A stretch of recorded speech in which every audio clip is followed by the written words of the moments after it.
אותו של קונטרסטים, אם מסתכלים כאן בציורים, כמה הרבה אפורית, כמעט כמו צבעי מים לפעמים, אני לא במידה של בדיוק לפרש את זה, או להגיד מה אומר השינוי הזה, אבל לי הוא מאוד בולט, שיש משהו בקונטרסט בין המציאות היותר ויותר נוראה ושחור לבן, בין הציור מהרבה בחינות יותר לירי ורח והפרפר. והטקסט, אני לא חושב שאני גם כן יכול להגיד משהו על הטקסט הזה, טקסט שדוד כתב אותו באנגלית, בתמצות, לפני איזה 15 שנה, 20 שנה כבר. זאת אומרת, הטקסט נכתב כשלא היה בו את הלפני ואחרי, לא היה בו את תחילת המלחמה ואת אחרי המלחמה. ויש משהו, היה כאילו שיא האירוע, בטקסט הקודם, שהיה לפני 20 שנה. ואני חושב שיש משהו בפתיחה הזאת, שמזמין אותנו להיכנס ולצאת, כאילו המעבר בין מה שנראה עולם יחסית שפוי לעולם יחסית משוגע, אבל אתה מתחיל להקים ספק אם באמת יש מעבר כזה בין נגיד העולם היותר שפוי והיותר משוגע. וכאן אין הרגשה, זה לא בטוח שהעולם שלכאורה יותר שפוי הוא באמת ככה. עכשיו, התערוכה הזאת, אנחנו בתקופה של 50 שנה שמעניין גם לראות איך מופיע גם הדור השני. יש תערוכה של שירז גרינבאום שקיבלה מאמר במוסף הארץ השבוע, ומשי הבת של אלי ורחל מציגה כעת בגלריה בקריית טבעון, שתערוכה שיש ב50 שנה, ואני לא חושב שזו התערוכה היחידה בנושא הזה. אני אגיד כמה מילים, גם מהעמדה שלי כפסיכואנליטיקאי, שאני נתקן בזה מכמה כיוונים, צריך להגיד בין הדור הזה, לא הייתי חייל סדיר כמותם, זאת אומרת היה לי ריכוך מסוים, וגם כמטפל שמגיעים אליי אנשים, שאחד הדברים שאנחנו לומדים עכשיו, שטראומה זה לא איזה דבר שאנחנו צריכים לחשוב עליו בתור משהו שקרה, וכעת אנחנו רודף אחרינו, אלא טראומה זה דבר שחי, זה דבר שיש לו תהליך, זה דבר שמשנה משמעות, זה דבר שיש תקופות שהוא מתעצם ויש תקופות שהוא דועך, שהוא באינטראקציה עם שאר הרבדים של החיים. זה לא איזה אירוע מבודד כמו שיכולנו פעם לחשוב, או נהגנו פעם לחשוב עליו, אירוע מבודד שצריך לשכוח אותו, להשתחרר ממנו, להתגבר עליו, כי הוא שייך לעבר. אז ברור שחלק מהדבר שממשיך לקרות, כבר ב50 שנה כנראה, זה התחושה של הגיל, של הדור, של המצב שכחה, של איזו מחאה גם אישית וגם דורית נגד זה, זה 50 שנה. זאת אומרת, אני בתור מי שנולד מיד אחרי מלחמת השחרור, זוכר איך שמלחמת השחרור זה היה לפני שנולדתי. אני לא זוכר, זה לא מעניין אותי בתור ילד, הדבר הזה. אז כל הניסיון הזה, להגיד חבר'ה, זה כן רלוונטי וזה כן מעניין, כשאנחנו יודעים שמבחינת זה לא מעניין. פשוט אף אחד לא אומר את זה, כן? אבל ברור שלחלקים גדולים באוכלוסייה, ברור שלחלקים גדולים באוכלוסייה, כל העניין הזה של 50 שנה הוא תרחנות של זקנים.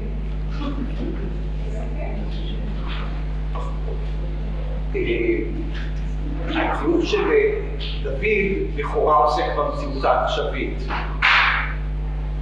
אז להתחיל ולעבור, להגיד איך זה קשור ל50 שנה, זה מין מעבר נקרא לזה ביקורת אומנות לניתוח פסיכולוגי, נראה לי מיותר.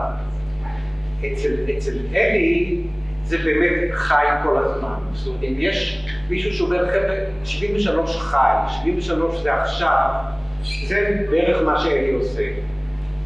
מבחינה מסוימת זה מאוד מאוד אישי, יוקן עצמי מופיע בכל ציור כמעט, אולי בכולם. אני לא יודע אם זה נקודת מוצא או נקודת סיום, או זה מוקד, כן, שהציור, זה כמו יומן בעצם, כן, בעיקר שאנחנו, אני יודע שזה ציורים יומיים, או ציורים לסיומו של יום, שאלי עושה, ולא צריך הרבה פרשנות, כל כך הרבה התייחסויות למלחמה ב-73 מופיעות כאן באופן, זה, מכיוון שזה בפורמט של נייר קטן ובפורמט כל כך צנוע של צבעי מים או דיו, וזה ציור כל כך אינטימי, זאת אומרת, זה ציור שברור שיושב בן אדם, הוא לא צריך סטודיו גדול, הוא לא צריך קאן של ציור, הוא לא צריך לשים לקיר ולהתרחק 2 מטר ולחזור, הוא יושב ליד השולחן שלו והראש שלו בתוך זה, וכמה שהציור הזה הוא קטן, מכיוון שהוא אינטימי, מכיוון שאתה יושב על יד שולחן, ואתה יכול להסתכל עליו ככה מקרוב, רק בציור אחד, ללכת לאיבוד בתוכו. לא הכל ניתן לפענוח, ואני לא חושב שצריך את הכל לנסות אפילו לפענח. כי ברור שלמרות שמתחילים איזה משמעויות סוציולוגיות, בין אם זה שמות של מותגים, בין אם זה סימנים של המלחמה, ובין אם זה רפרנסס לעולם האומנות, בעיקר של שנות ה-70-80. מי שמזהה כאן את יוזף בויס, או מי שמזהה כאן אומן אחר, אוקיי, יש לנו את העולם של אלי, את העולם שהוא גדל בו, אבל אני חושב שאלי מצליח להביא את זה לאיזה מקום שאתה לא יודע האם זה אני והעולם שלי וזה מה שחשוב לי, או שרוב הדברים האלה הם דברים מעוצבים, משווקים, שהולבשו עליי, שאני כבר לא מאמין בהם יותר, כן? כמו איזה עטיפות של מותגים שמישהו מנסה לסחור בהם, וזה מצד אחד חודר לי לראש, כן? אני לא יכול שלא להמשיך להתייחס אל אותם אמנים ואל אותם מגזינים ואל אותם דברים. זה קצת סוג של, אני חושב, כאן זה רוחות רפאים מבחינה מסוימת של עולם האומנות ושל עולם השיווק יחד עם עולם המלחמה. אז אני לא רוצה להיכנס לכל ציור בנפרד, אבל זה ברור שכשדוד נגיד מכניס ציור אדידס, אז זה לא אדידס שרודף אותו, כן? זה אדידס של הילד התמים הזה שקנה חיקוי של אדידס. כן? כשאלי מכניס לנו נייקי או איקאה, אז זה קצת כמו איזה רוחות רפאים שיש לו דיאלוג איתם. בטח לא דיאלוג אוהד, אבל איזשהו דיאלוג שאתה לא יכול להיפטר מהם. כמו איזו הפצצה קטנה של כל מיני שמות מותגים, שאי אפשר שלא להיכנס איתם לדיאלוג. אני מציע שטליה תוכל להמשיך ואחר כך אנשים מהקהל יכולים בין אם זה להוסיף ולהעיר או להעיד ובין אם זה לשאול את האומנים. כן, האומנים רוצים יותר להיות מופעלים על ידי שאלות מאשר לצאת מונולוגים, ככה הבנתי. אבל לא שני אומנים שתקנים. טוב, אני גם אמר. יש לך רוצים. זה כמו אוקיי, אני חזרתי מ10 ימים מלונדון, אני מאוד קשה לחוץ פה בתוך ההפגנות, המלחמות, כל האירועים. אז ככה, קודם כל אני רוצה להגיד משהו. אתה הזכרת את הרעיון הזה בעיתון הארץ עם שירז גרינבלום, כן, והמשפט האחרון בכתבה הזאת שכבר הספקתי לקרוא, היא ציטטה את אבא שלה שאמר, עכשיו אני באיזשהו שלב, כאילו שהוא היה כבר בן 70, אולי באמת, אני לא יודעת, ממש לפני שהוא נפטר, הוא אמר, אולי עכשיו אני אהיה קצת פחות חייל. זה נפטר בדיוק בגיל 73. הוא נפטר בגיל 73, והוא אמר את זה, אני לא זוכרת בדיוק, אבל בכל פעם אני רוצה להתייחס למשפט הזה, אולי אני אהיה קצת פחות חייל. כי מה שאנחנו רואים כאן זה שני אומנים שאני מכנה אותם בתפיסה שלי של האמנות הישראלית, מה שנקרא אמן חייל, צייר חייל. אחת התערוכות הראשונות שעצרתי בגלריית הקיבוץ ב-95 היה שם צוקי סרפר, שגם השתחרר מהצבא כמה שנים לפני זה, וקרא לתערוכה שלו ציוריקו חייליקו. צוקי שחי היום בלונדון, גם ברח מפה לפני הרבה שנים. צייליקו, חייליקו זה כמובן מתוך הספר של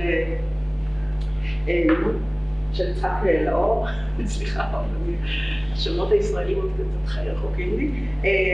הצייליקו זה מתוך הספר הגיבור של אחד הספרים, הנה, זה האדם נדמה לי, הספר של יצחק לאור, שהוא כותב באמת על איזה מין הוואי כזה של החייליקו הזה, שכולם שולחים אותו לכל מיני שליחויות, הוא נזרק מפה לשם, הוא מין חייליקו כזה.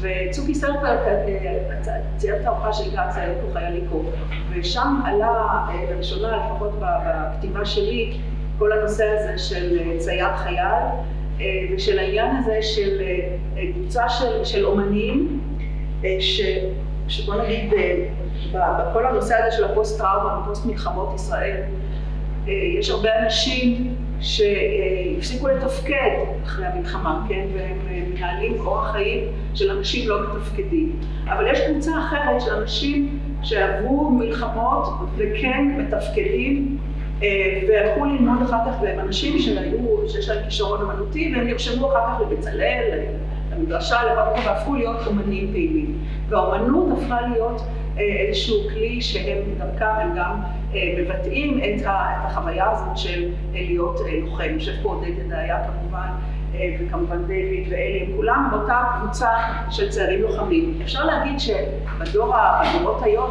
זה הרבה פחות, כי הרבה מאוד הסטודנטים של האמנות היום לא הולכים לצבא, לא מתגייסים, המושג הזה של אמן חייל אולי כבר התדלדל, הוא כבר פחות נוכח. אבל ללא ספק, התופעה הזאת של צייר חייל, או צייר חייליקו, זה צייר שהוא לא יכול למחוק מתוכו, לעשות את הדלית של היותו לוחם בעבר. וזה בדיוק המשפט הזה שאמר אבא של שירז, ש50 שנה הוא סוחב איתו את החוויה הזאת של להיות חייל. כאילו ברגע שאתה מתגייס לצה"ל, אתה הופך להיות חייל, וזהו, וכמה שנים אתה תסחוב את זה, את החיילות הזאת, כן? את הלוחמות הזאת. ואני רוצה להגיד שלמשל להזכיר כאן תערוכה אחרת שהייתה בגלל הקיבוץ, שזה קשור לתערוכה הזאת, התערוכה של דודו ברקת, שנקראה אז דיוקן עצמי בבקו"ם.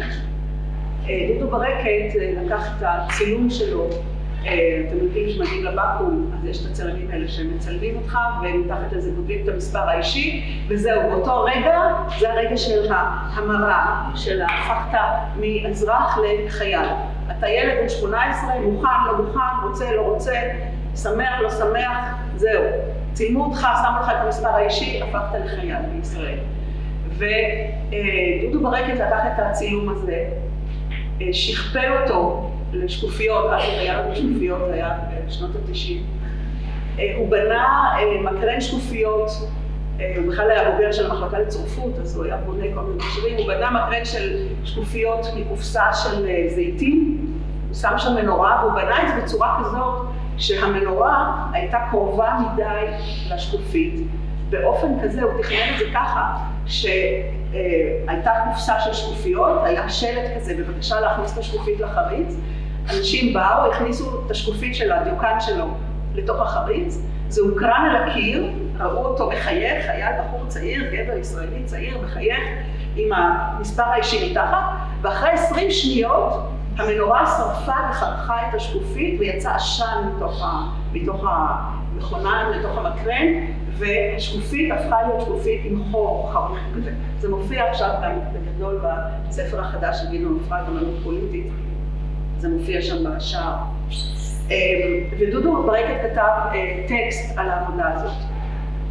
עכשיו, מה שקרה, ההוראות היו שצריכה למשוך במיידית כזאת, ואז השקופית החרוכה נפלה, ובמשך החודש ימים של התערוכה הצטברה על הרצפה ערימה של שקופיות מכוערות כאלה, חרוכות. והרבה אנשים חשבו שזה הביטוי של ההרוגים אולי, אבל דודו ברקת כתב טקסט, הוא אמר שהמכונה הזאת היא המחיקון שלו. המחיקון, כלומר הניסיון שלו למחוק את הדמות שלו כחייל. כל פעם, כן, והיו שם איזה 200 שקופיות כאלה, וכל פעם הוא שם את הדמות שלו כחייל עם המספר האישי, וזה נחרח, וזה נופל, ועוד פעם שקופית, ועוד פעם זה נחרח, ועוד פעם זה נופל. כאילו הניסיון למחוק את החיילות שלו מתוך המכלול הכללי שלו. ואני זוכרת איך שהוא אמר לי, את המחיקון הזה, כן? עכשיו אנחנו יודעים על מלא בחורים ישראלים, כן, שנסעו לגוע, של הקוסמים, שניסו בכל דרך למחוק את החוויות האלה, למחוק את הטראומות האלה, ולהוציא את זה מתוכם, כאילו כמו איזה משהו שנמצא שם בפנים ואי אפשר למחוק את זה. ואני חושבת שבאמת באופן כללי האוכלוסייה הגברית הישראלית היא אוכלוסייה קבועה במידה רבה, כן, גם דוד וקשטיין יושב פה, כן, והרבה, אני לא יודעת, כל גבר ישראלי שעבר את החוויה הזאת יכול להעיד על כך. אבל האומנות היא באמת איזשהו דרך באמת לאבד את החוויה הזאת של הצייר חייל, של הצייר לוחם. וזה דבר שהוא קיים גם בהרבה אמנויות אחרות, אבל אולי לא בעוצמה כזאת ולא בצורה מדויקת כזאת כמו שיש צייר אצל נחום גוטמן, כן, אבל כאן זה צייר חייל, ואיך אתה יכול להיות יותר, האם אתה יכול להיות יותר צייר ופחות לוחם, יותר צייר ופחות חייל, כן, כמו המשפט הזה באותי, יותר חברה שלי ופחות המורה שלי, כן, האם אפשר למדוד, האם אפשר להפחית את הרף הזה, זה כלים שלובים. מי שהיה פעם אחת חייל, אפילו שהוא יהפוך להיות אמן, הוא לא מצליח למחוק את זה. עכשיו, יש את האומנים, יש את אותם אומנים שכן מצליחו, שאולי לא עברו את הטראומה באותה עוצמה, שכן עשו דברים אחרים, שכן פיתחו גופי אמנות שלא שייכים לזה, או שהדחיקו בצורה כזאת או אחרת. אבל יש את אותה קבוצה של אומנים, שדייוויד ואלי ודוד וקשטיין ועודד ורבים אחרים שייכים אליה, ודודו ברקת וצוקי סרפר, שייכים אליה שהם הציירים, אותם אמנים שלא הצליחו למחוק, המחיקון שלהם לא פועל. הם לא הצליחו למחוק, להוציא את זה מתוך הגוף שלהם, להוציא את זה מתוך הסיסטם שלהם, ולהיות רק צייר, בלי הצייר סלש לוחם, או צייר סלש חייל. ואני את העבודה של אלי הכרתי כיוצרת של גלריית הקיבוץ,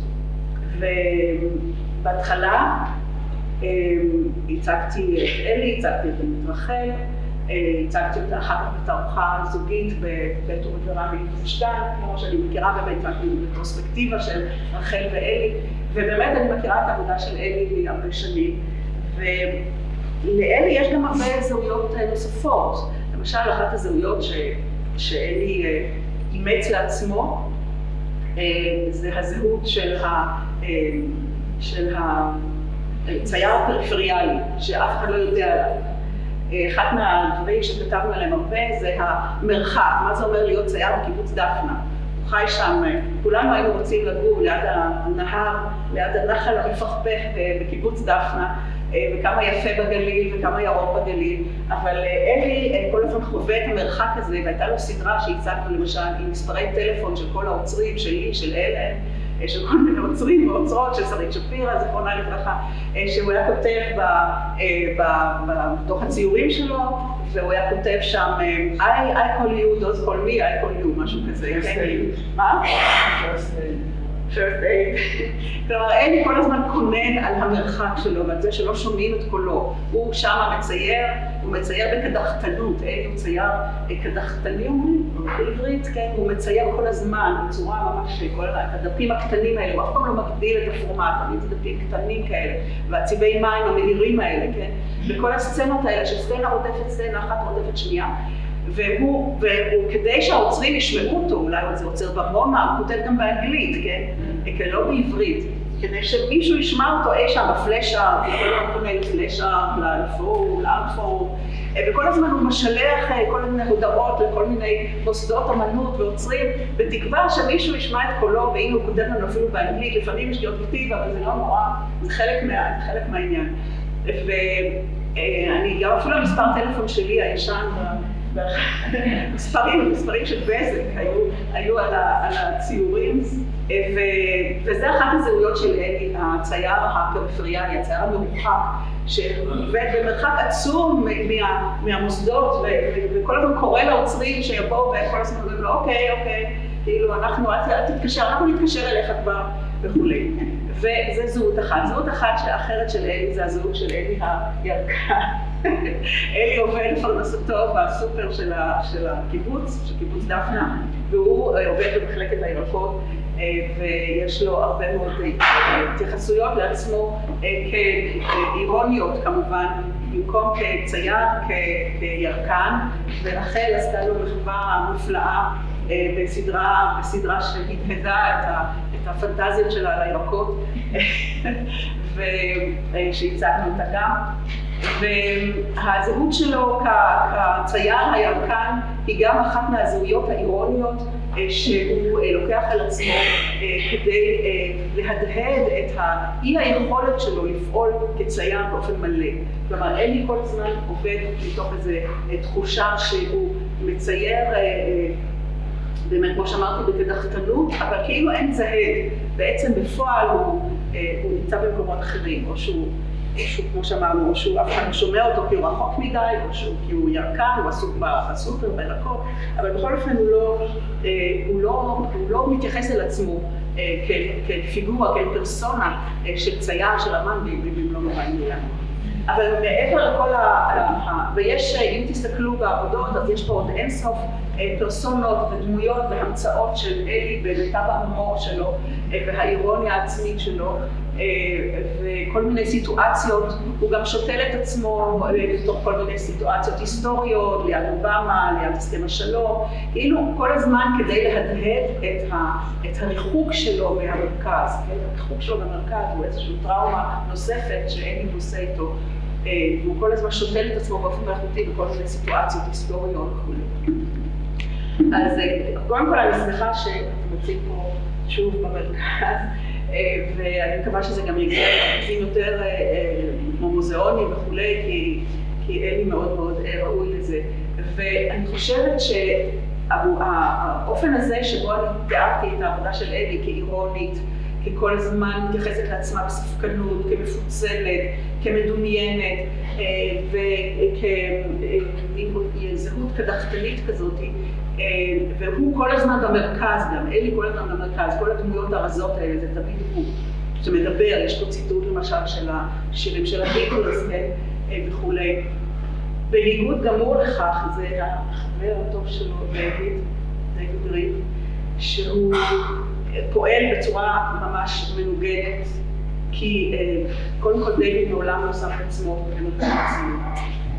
אומנם זה הסיפור שלו, אבל זה סיפור של היחידה דיוויד ואלי, אני לא יודעת אם אמרו את זה, אתם בטח יודעים, הם היו יחד בצבא, ויחד עברו את הטראומה הקרבית הזאת שהם עברו במלחמת יום כיפור, והסיפור שלהם שנמצא פה הוא סיפור של איזושהי חוויה שהם חולקים,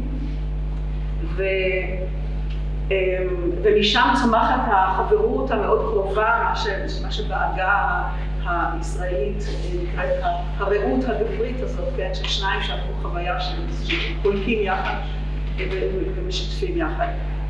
אבל דיוויד הוא אמן שפועל באופן ישיר, הוא לא מתעתע כמו אלי, הוא פועל באופן ישיר, הוא מתאר לנו את המציאות באופן ישיר, ודיוויד תמיד מסתכל על המציאות, אף פעם הוא לא מציג את עצמו. אין ספק שדיוויד ריב הוא גם אמן הרבה יותר מרכזי, הוא פועל במרכז, הוא גר במרכז, יש לו קשר עם כל העוצרים, הוא מוצג במוזיאון תל אביב, הוא מוצג במוזיאון ישראל, כן, דיוויד הוא פועל מתוך סיטואציה שונה לחלוטין, ודיוויד הוא נטול אירוניה, דיוויד הוא צייר טרגי, הוא צייר של הטרגדיה הישראלית, הוא לא צייר, ואלי מתוך כדי להשלים את כל הזהויות שלו, בתוך כל הזהויות האלה יש את הזהות שכל הזמן יש מעל הראש של הפצצה שמתקתקת, פצצה שמתפוצצת, וזה נמצא בתוך הזהויות האחרות. בזמנו הצגנו קבוצה של ציורים גם בגלריה של רוני פורר, וקראנו לזה Under Fire, יש עבודה כזאת שנקראת תחת אש. Art in Fire, אמנות, כן, אמנות תחת אש, אמנות תחת אש, על האש, אמנות על האש, תחת אש. וזה היה, אני גם עצרתי שתי תערוכות שנקראו שטח אש, כלומר העניין הזה של להיות כל הזמן תחת אש, תחת האיום, להיות כל הזמן עם הרובה ביד, רובה יורה, כל הזמן האש המתפרצת הזאת מהקנה, כל הדברים האלה.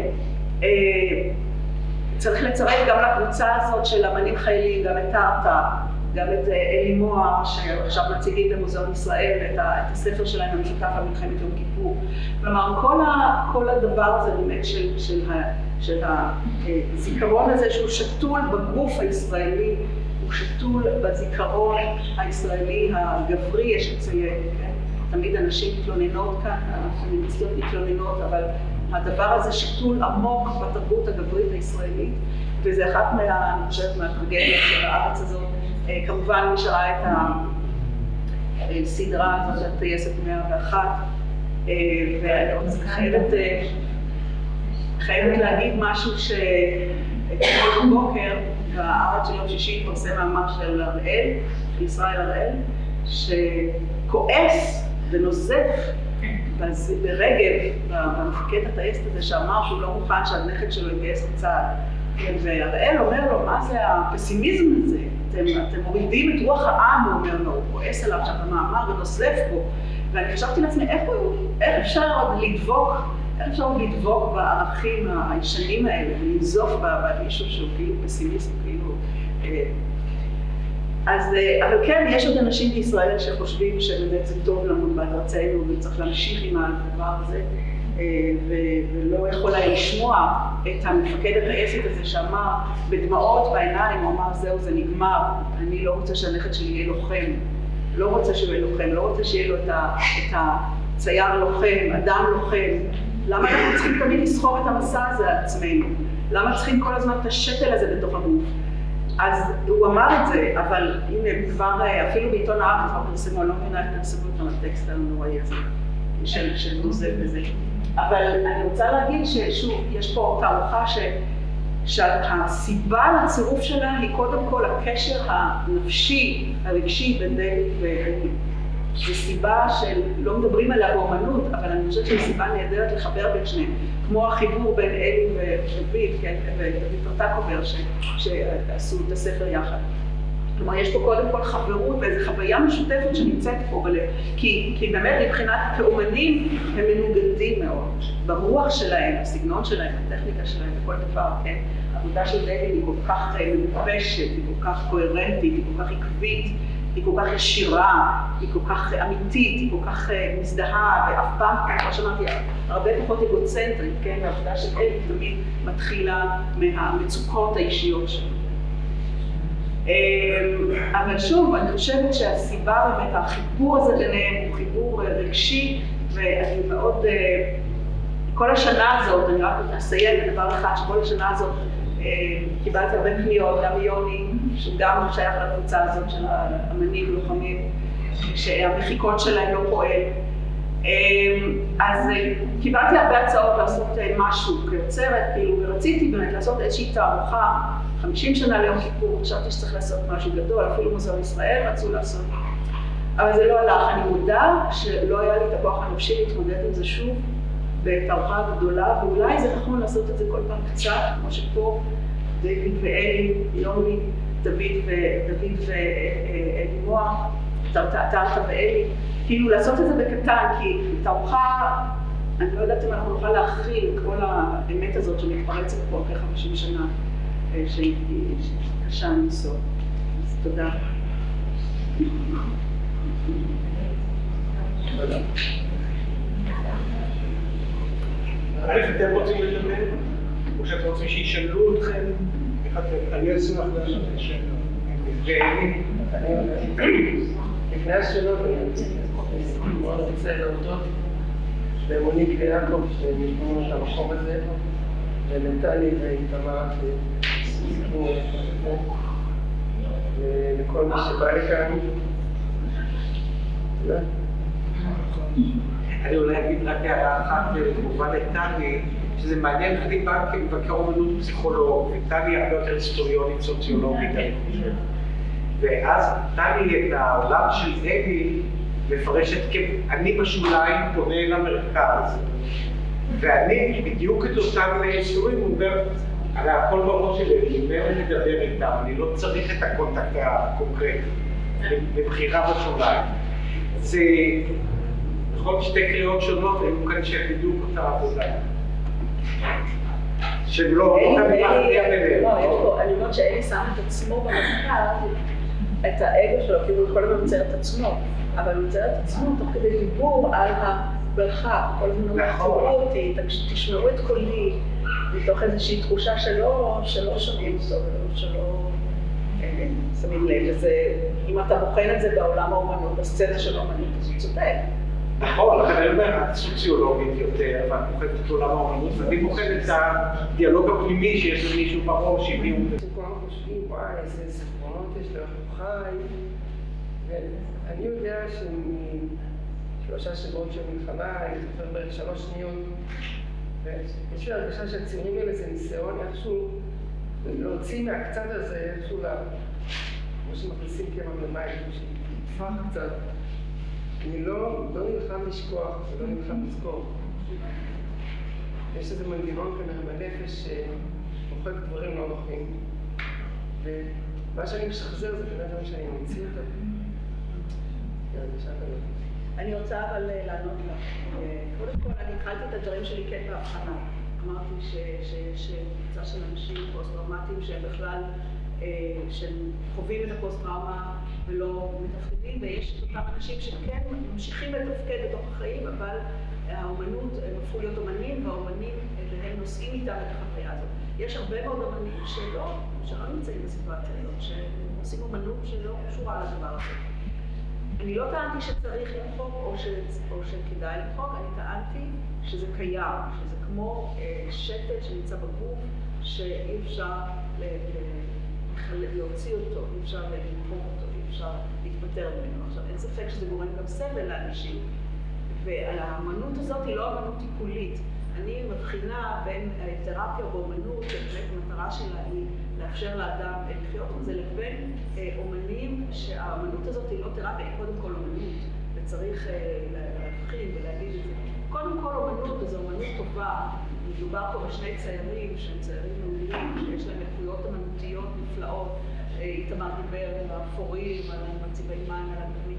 קודם כל הם אומנים, אבל הישות הזאת של צייר חייל היא סוג מסוים. אני רציתי להצביע על קבוצה מסוימת של אומנים שקיימים בארץ, שהם פונקציה של מלחמות, ולא אמרתי שזה... לא אמרתי שצריך, אני לא מתייחסת בכלל לצד הטיפולי. אני לא מתייחסת לצד הטיפולי, אני לא אמרתי שצריך או שזה הצלחה, אני אומרת שזה מצב מסוים שקיים פה אצל קבוצה של אומנים, שאני מזהה אותה כקבוצה ספציפית.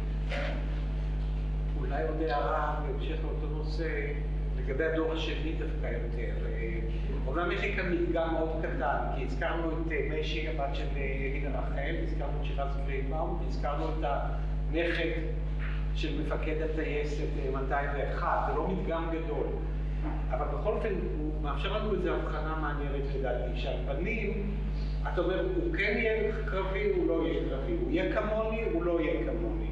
אני מוריש לו את הגבורה, או אני מוריש לו את הביקורת. מה העמדה אבל זה בינארי. הוא יהיה קרבי, הוא לא יהיה קרבי. והבנות, לפחות השתיים האלה, מכיוון אולי גם שאין עליהם את הנטל של ההזדהות הישירה, עתיק קרבית, לא למרות שיש לנו הרבה בנות שרוצות להיות קרביות, שגם זה תופעה מעניינת בפני עצמה. אבל תופעה הכי מעניינת, זה הבנות שרוצות להיות קרביות. אבל ששתי הבנות האלה, הן לא חייבות להזדהות והן לא חייבות להיחלץ מההזדהות. הן יכולות ליצור לעצמן נקודת מבט שמסתכלת על אבא שלי, מסתכלת על ההורים שלי, מסתכלת על גברים ונשים, מסתכלת על להיות ילדה מה את חושבת על אבא שלך, כשאיך הילדים האחרים רואים, ממי ומתי שמעת את הסיפורים. יש לה מקום שמאפשר התבוננות, לא רק הזדהות או דחייה. ויכול להיות, כן, אני לא יודע מה הולך לקרות באמנות או בספרות וכו', אבל יכול להיות שהקול הנשי כאן הוא מתחיל להיות מעניין לגבי 73 בלבד. זו מילה שנתקלתי אמן שעבר טראומה, והוא אמר שהוא רוצה למחוק. המחיקון הזה זה בגלל שאני ציטטתי לאחד האומנים. עכשיו, המחיקה היא חלק ממשהו של היחלצות באיזושהי סיטואציה. אבל אתה רואה שהאומנות היא איזשהו תהליך של עיבוד של הדבר הזה. כל מיני צורות שונות לגמרי.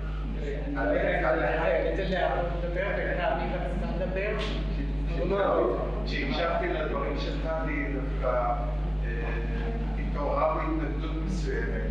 איכשהו הצורך הזה בהגדרה של אומן חייל או לא אומן חייל, דווקא במציאות שלנו, ודווקא בתוך התערוכה הזו, היא נראית לי הנקודה שהכי פחות יש צורך לשים עליה את הדגש. בגלל שכל התרבות שלנו היא תרבות של אנשים שעברו טראומות, בייחוד בישראל. להתחיל להגדיר את זה בהקשר של אתוס ישראלי ספציפי, נראה לי לפספס את העניין של האומנות בכלל. ואני אתן שתי דוגמאות דווקא מתחום הפילוסופיה. ויטגנשטיין, שמאוד נהניתי ללמוד את כתביו בתקופה מסוימת בשנות ה-80 וה-90. הוא היה חייל במלחמת העולם הראשונה, והיה לי ויכוח מאוד מעניין עם חבורת סטודנטים תואר ראשון בניו יורק שעמדו והתווכחו על ויטגנשטיין, והם תפסו אותו כפציפיסט מוחלט, מתנגד לכל צורה של אלימות במלחמה, ואמרתי להם, זה פשוט לא נכון עובדתי. הוא היה חייל, מן המניין, במלחמת העולם הראשונה, הוא היה בשפות והיה בכל מקום. והאופן שבו זה השפיע על הפילוסופיה שלו, זה בדיוק מה שמתרחש פה. דוד הופך למשל, גם אלי הופכים את החוויות שלהם כבני אדם למשהו מאוד, הרבה יותר, משהו שמתרחק מהמציאות המסוימת הזו שהם חוו, אבל לא על ידי מחיקתה, להפך על ידי התמודדות איתה. וההתמודדות הזו היא שמעוררת את הצו המצפוני, את דרך האומנות, את היכולת של כל אדם להזדהות עם יצירה שמחייבת אותו לעשות החלטה מצפונית, החלטה מוסרית. וזה כבר לא קשור של המושג של החייל אומן. הדוגמה השנייה היא פילוסוף צרפתי, סארטר, שהיה חייל במלחמת העולם, אני חושב גם הראשונה. השנייה. סליחה, השאלה היא מלחמת העולם. כן. הוא כתב את היומנים שלו, שזה אחד הטקסטים הכי מעניינים שלו, טקסט שבו רואים את ההתערבות של הפילוסופיה שלו, בתקופה שהוא היה חייל. זאת אומרת, ההתמודדות עם הצורך לשרת את החברה היא יכולה להיות די דומה אצל מנהל ההסתדרות וחייל שורות. זאת אומרת, החוויות שהם חווים הן שונות, אבל התערוכה הזו עושה מאמץ רב שנים, או מייצגת מאמץ רב שנים, להתמודד עם מצב המצפוני, בין אם זה לשרת את החברה או לעשות, זה תמיד מגיע לנקודה אחת. You do what you have to do the right thing. ושתמיד הייתי מצב המצפוני, ולכן אני לא הייתי קושר את זה לחייל, כי המושג הזה של חייל אומן הפך כבר לקריקטורה אצלי. מכיוון שאני רואה את הקהל, אז אני רואה כבר שעה. זאת אומרת, מתחיל להיות לחץ מסוים. אני מבקש מדני ומבקש מיוני ומעירית, אבל תקצרו כי אני פשוט רואה את הקהל לטובתכם. בואו נדבר על אומנות ולא על מלחמות.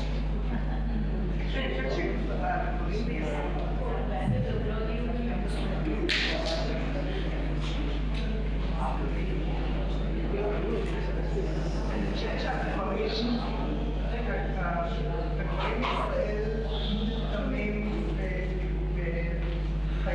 בחייליותם. אני חושבת שההסתכלות על דברים שאני רואה, דווקא לא על הטראומה דווקא הוא נטל בצורה מיוחדת הוא אחד מכל האומנים שאני זוכרת מכל השנים האלה. שהוא החליט לקחת באיזשהו שלב את הנקודת המחלט הפלסטינית ולהביא אותה לישראלים. מה שבעצם כולם הביאו את הנקודת המבט הישראלית לעצמם, אבל הוא הלך לשם ומביא את זה לקהל היהודי. נקודת מבט שלי באמת נקודת מבט שלי באמת היום היא שמה שקורה בישראל בין הישראלים יהודים והפלסטינים זה בעצם מלחמת אחים. אני רואה את ישראל ופלסטין כמקום אחד. בוודאי שאין סיכוי בזמן הנראה לעין שישראל הולכת להתקרב לפלסטינים. סיכוי זה מלחד. ברור שזה מציאות אחת, למעשה מדינה אחת שמתקיים בתוכה מעין מלחמה, מעין מלחמת אחים. וזה הנקודת עצמית. והיום אין מבחינתי נאמנות יהודית ישראלית או נאמנות פלסטינית, זו אשליה. אלא זה יותר מעמדי או מציאות שקרתה מבחינה היסטורית, אבל המציאות היסודית זה שאנחנו ביחד, ואנחנו זה גם פלסטינים וגם ישראל. אני חושבת אתה כמוני רואה את האוכלוסייה שקרה בין הירדן לים בתור האנחנו. דלת ממשיך את הטראומה שלנו, אל הטראומה הפלסטינית. הוא עושה כאן קשר בין הדברים, הוא עובר, הוא מצייר כאן איזו מין טראומה מתמשכת שהיא עוברת מאחד לשני. זה מאוד חזק. רוצה לעשות לעשות ניתוח המזרח התיכון. אי אפשר שלא לקשור את 73 ל-23. המכתונה שלך, המכתונה של היום. הם מגיבים, למה לא רואים רובם, הארגונים האלה שיושבים כאן, מאחרים, למלחמה הנוכחית? אני חושב לעצמי.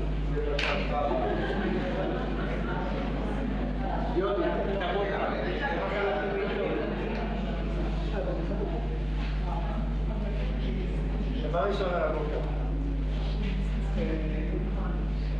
אני חושב שאני מתייחס למלחמה העכשווית שאני מתייחס. אני רואה את המאבק הישראלי-פלסטיני כמלחמה אמיתית שמתרחשת היום.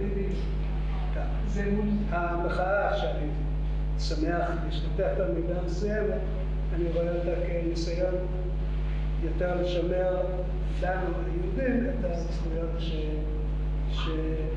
שצברנו במשך השנים, למפאי ובני של מפאי. אמנם אני חושב שזה מצב עדיף לשיעור, מהמצב שהולך במצב שבו המתנחלים הם הצורה החדשה של ישראל.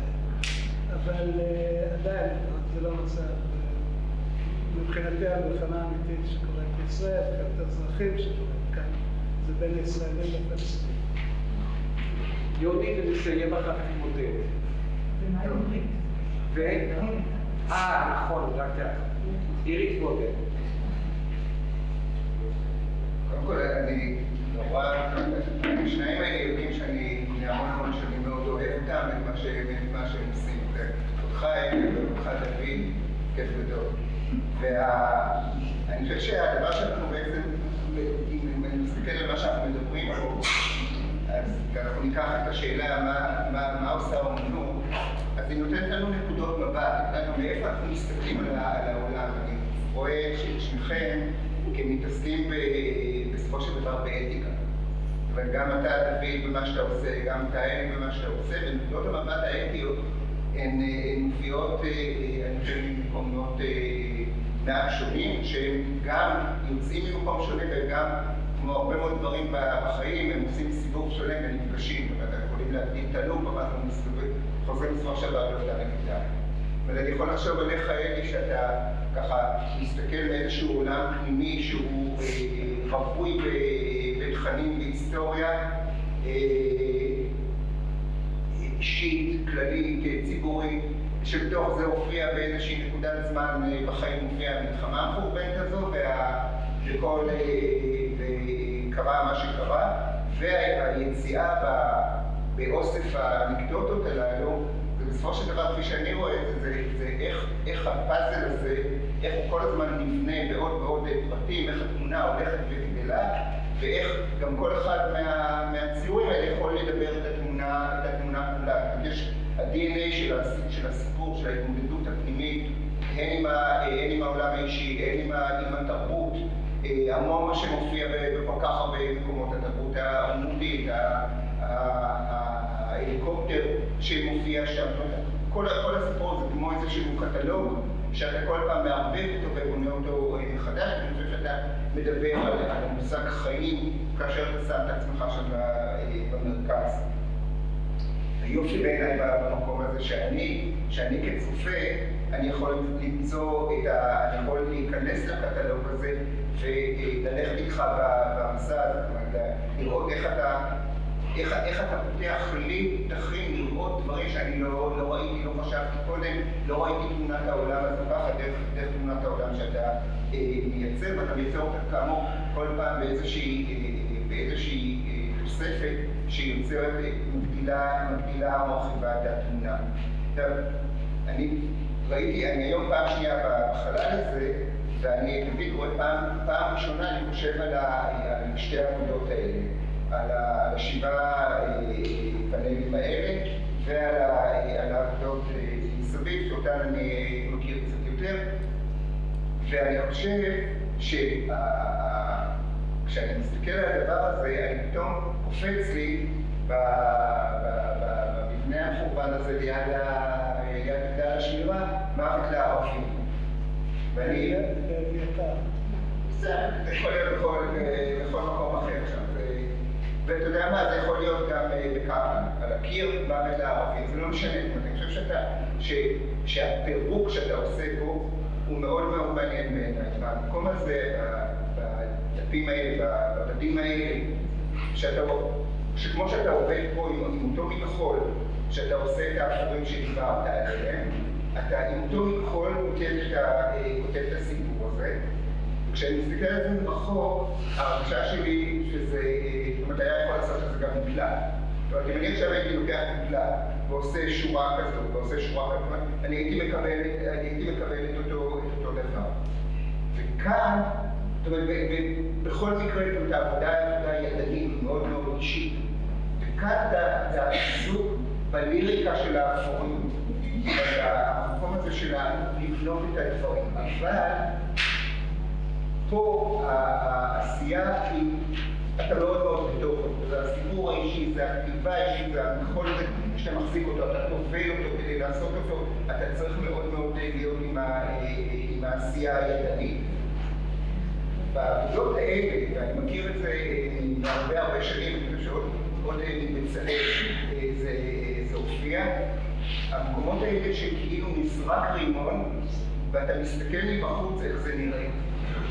זאת אומרת, הדבר הזה של לזרוק את הרימון, לחכות את 4 שניות ואת הבום הזה ומה נשאר אחר כך. אז כל זה יכול להיות רימון, וזה יכול להיות פצצה, וזה יכול להיות סתם אבן שנפצע את השמשה של המכונית. זאת אומרת, המקום הזה שכל הזמן שיש לשניכם, אני חושב שזה ככה, מה שעושה בעיניי את ההופעה כל כך חזקה, זה שאתם מזמינים אותנו להתבוננות, להסתכלות על לחזור חזרה אל היום, כי למרות שאתם מתעסקים במשהו נורא גדול, שניכם נוגעים ביום בצורה הכי קרובה שיש, ובעיניי הישג אדיר. אני אגיד בשתי מילים, כי ברור שזה ההישג והדבר המדהים בשבילי בתערוכה, שאני עוקבת אחרי דיוויד קאמי, זה באמת המידה של האקוורל, הפתיחה הזו, זה אוויר, זאת אומרת, והעניין של האקוורל בזיכרונות המלחמה, והאקוורל בהתנגדות לכיבוש, החיבור הזה מדהים. אני לא יודעת מה עושים עם הטקסט, כאילו, יש לו גוף עצמאי. וזה מדהים, כאילו, זה עבודות מדהים.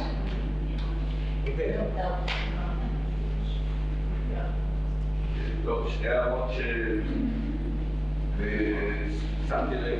אחד, שבשני המקרים יש בעצם חלוקה בין זיכרונות או בין המושג חייל לבין חלק אחר של העבודה שהוא לא בהכרח חייל. אצל דיוויד כאן זה זיכרונות כמובן של חייל. את הציורים האלה יכולה הייתה לצייר גם ילדה בת 23 שיש כאלה שבאות איתנו להפגנות.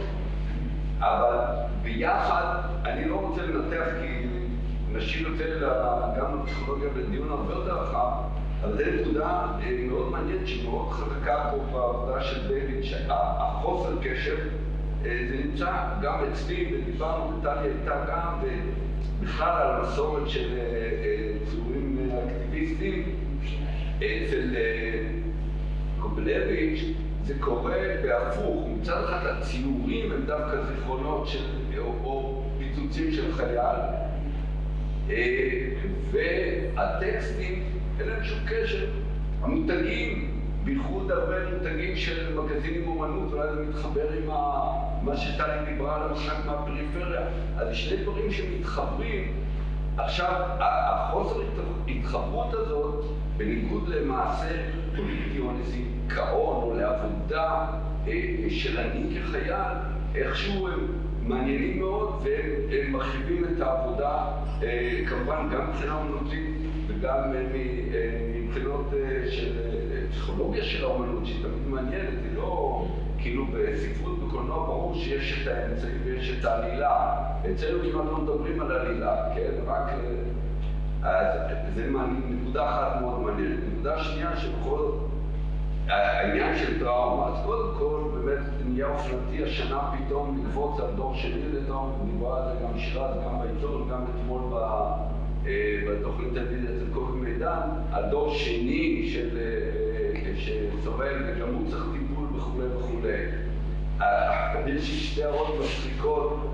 אחד, שהבת שלך אתמול דיברה שאמרה שאין לך טראומה, נכון? אמרה? יש לי טראומה מאנשים שאומרים לי שיש לי פוסט טראומה. אוקיי. רציתי להרתיק אותם.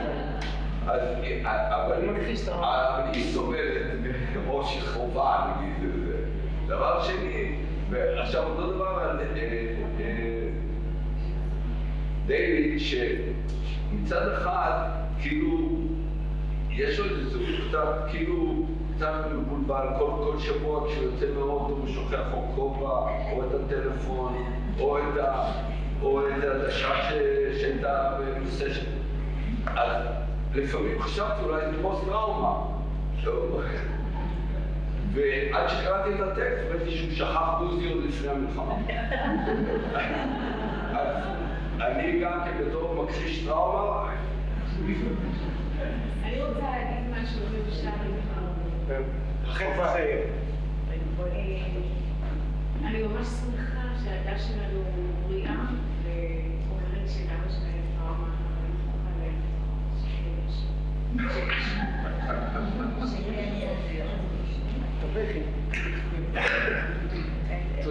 תמר, עודד אמר דברים שאני חשבתי שהחלוקה הזאת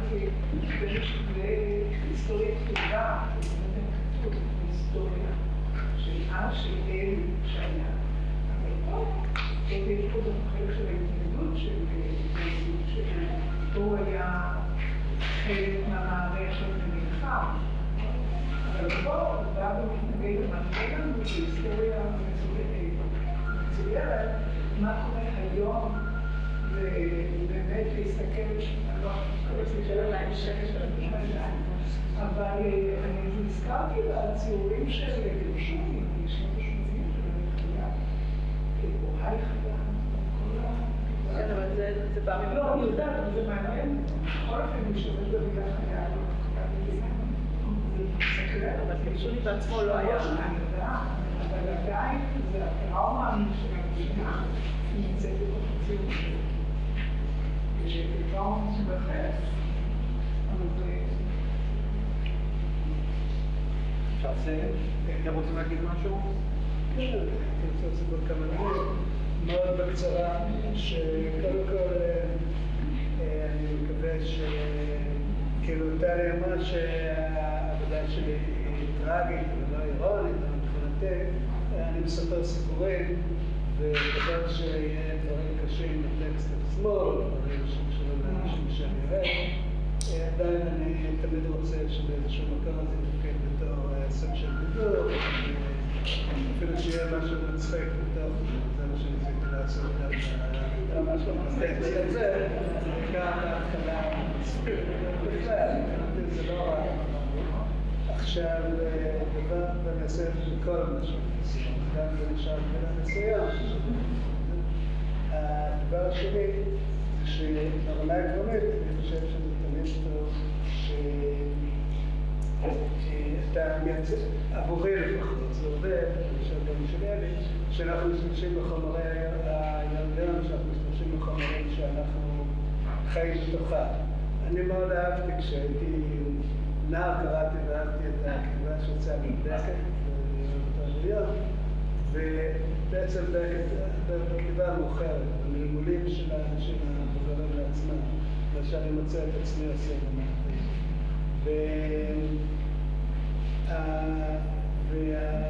ומסוג חוויה הזאת, הכי מקומית שיכולה להיות, מבחינתי החוויה המעניינת לכולם. כי אני חושב שהמציאות הכי פרטית היא איפה שאנחנו נמצאים ומתי שאנחנו נמצאים. זה מבחינתי הסיפור המעניין בסיפור. כמובן, זה לא חייב להיות סיפור גדול או סיפור עכשווי. טוב, תודה לכולם.